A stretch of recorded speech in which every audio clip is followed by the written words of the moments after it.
Hey everyone, hope you're doing well. Today we're going to be talking about Stoicism, or in particular one argument that I feel is levelled against Stoics quite a bit, which is that they're never happy, which doesn't have to be the case.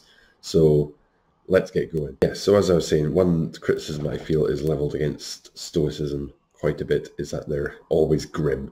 They're always just expecting the worst at all times, and like, what kind of a way is that? You don't have to be Kratos just to expect the worst, boy. You don't need to live your life like that. It's not necessary to be grim all the time. You might say that just being stoic is you're just accepting your way in life. You're just accepting what comes your way. That's not necessarily a good way to live, But just because you accept the way things are doesn't mean you're not going to change them. That's different than just completely accepting things.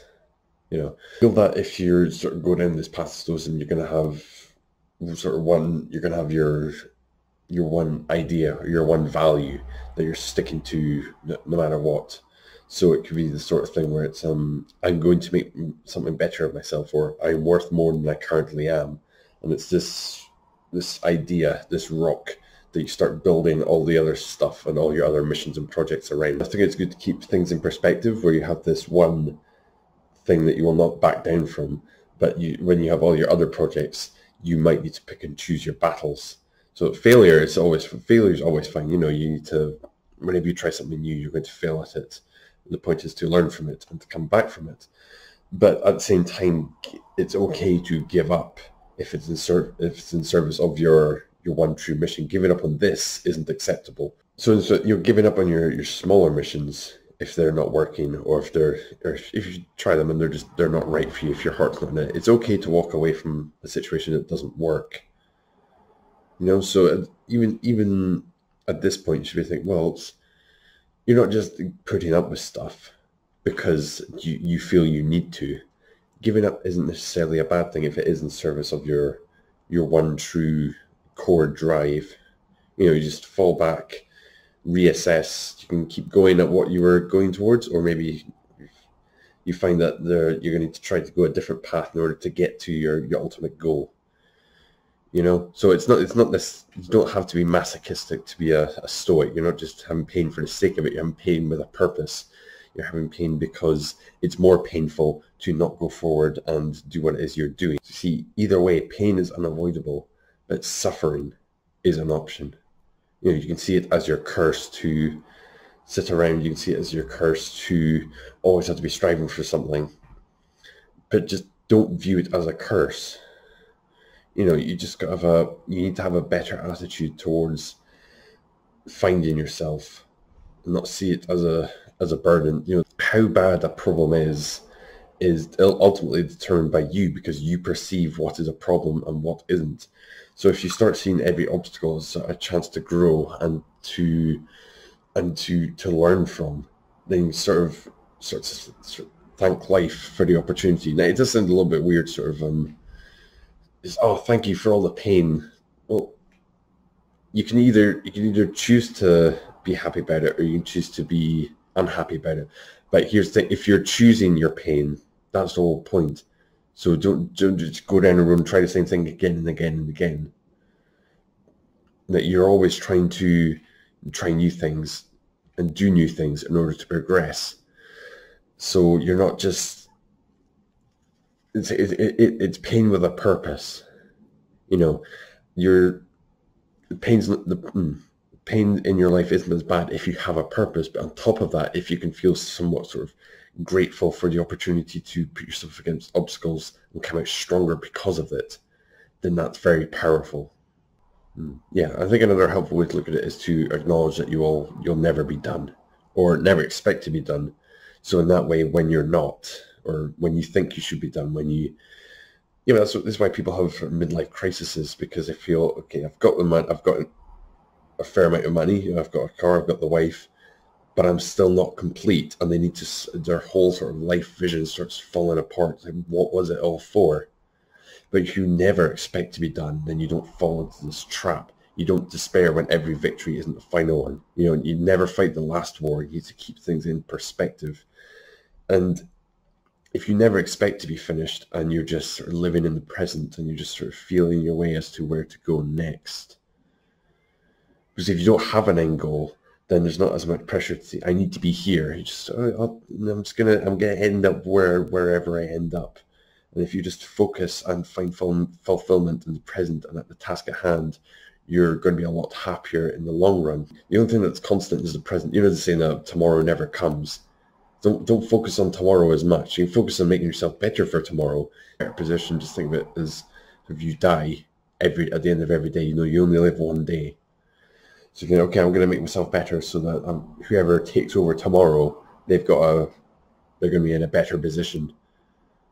And if you think of it like that, just every single day, and you just focus on your life one day at a time, and being fulfilled and purposeful and happy in the moment and wherever you can, then that's going to be a lot much better life than chasing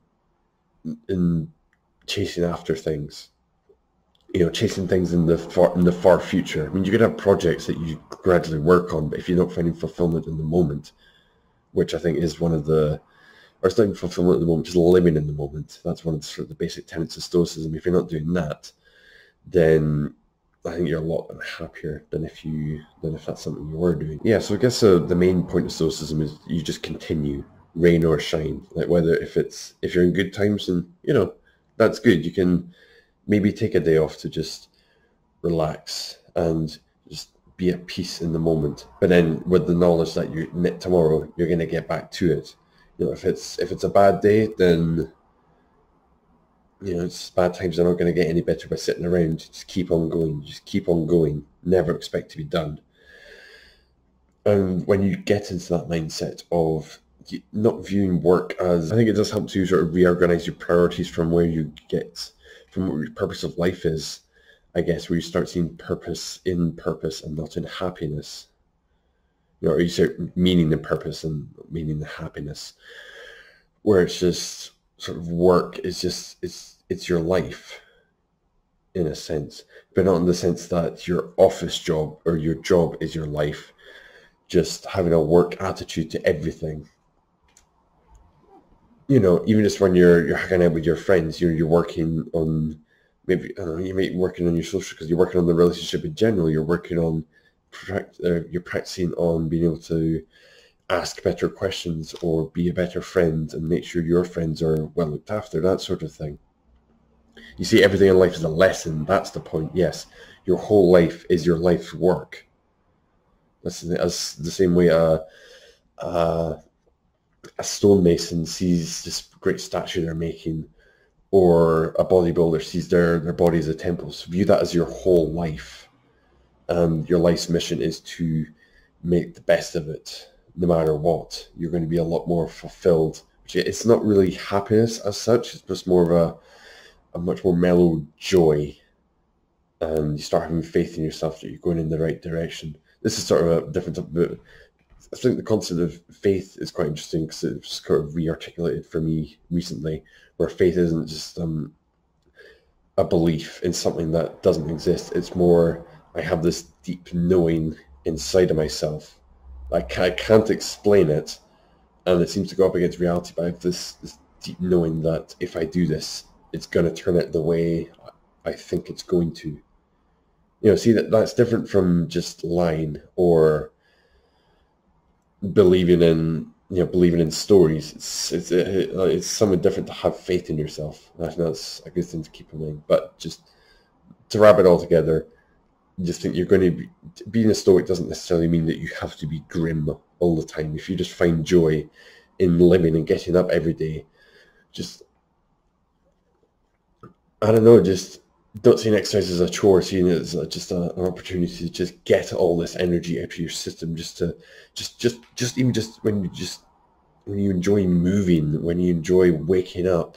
Like, try this tomorrow. When you set your alarm clock right across the room, and when it goes off, leap out of bed and flip out of bed on your feet, alarm clock off, ready to go.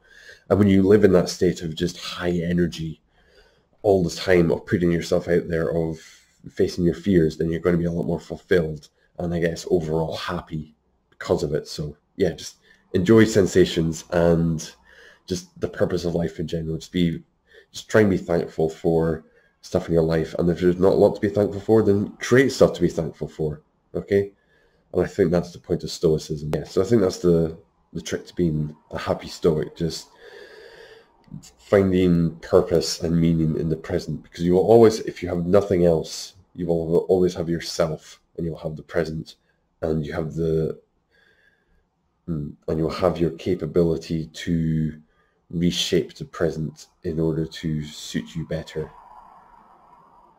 One way or another, even if you're alive, and if you're in hospital and sort of every bone in your body is broken, you still have the power to perceive if there is a problem and perceive your attitude towards the problem. And I think that's a very powerful thing if you can cultivate that. We'll leave it there for today, and until next time, just keep going, boy.